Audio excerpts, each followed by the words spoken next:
Welcome to பேச்சி சமையல். இந்த வீடியோவை முழுமையாக கடைசி வரைக்கும் பாருங்கள். இன்றைக்கி ஒரு சிம்பிளான ஒரு ஹெல்த்தியான லட்டு பார்க்க போகிறோம். இது அவல், பொரிகடலை, பேரிச்சம்பழம் லட்டு. இது ஹெல்த்தியாகவும் இருக்கும், அதே நேரம் சீக்கிரமாக ரொம்பவும் சிம்பிளாக வீட்டில் இருக்கக்கூடிய பொருளை வச்சு நினச்ச உடனே செய்யக்கூடிய லட்டு.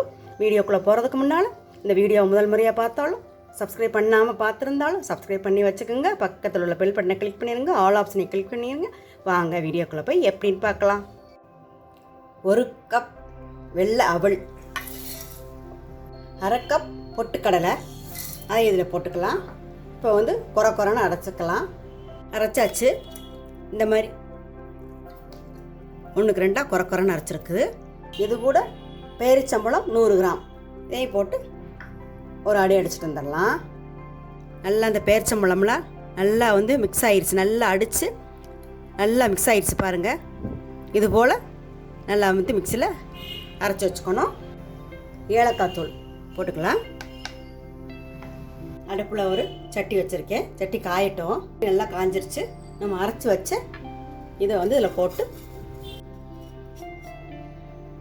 நல்ல ஹெல்த்தியானது, அவ்வளோ நல்லதுதான். பொட்டுக்கல்லையும் நல்ல புரதச்சத்து நிறைய உள்ளது. அயன் இப்போ இதில் பேரிச்சம்பழத்தில் அயன் சத்து இருக்குது.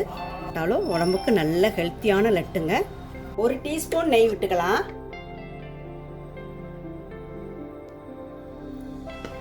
ஒரு அடுப்பு ஆஃப் பண்ணிவிட்டு கீழே இறக்கி வச்சுக்கலாம். கீழே இறக்கி வச்சாச்சு. கொஞ்சம் வெதுன்னு இருக்குது. இப்போ நம்ம பிடிச்சிடலாம், லட்டு பிடிச்சிடலாம். ரொம்ப சீக்கிரமாக செய்யக்கூடிய பொருள், ஆனால் சத்து ரொம்ப அதிகம் இருக்குது. செய்கிறது ஈஸி தான்.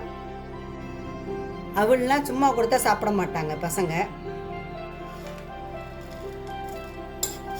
எல்லா லட்டுமே பிடிச்சாச்சுங்க. 9 லட்டு வந்திருக்குங்க.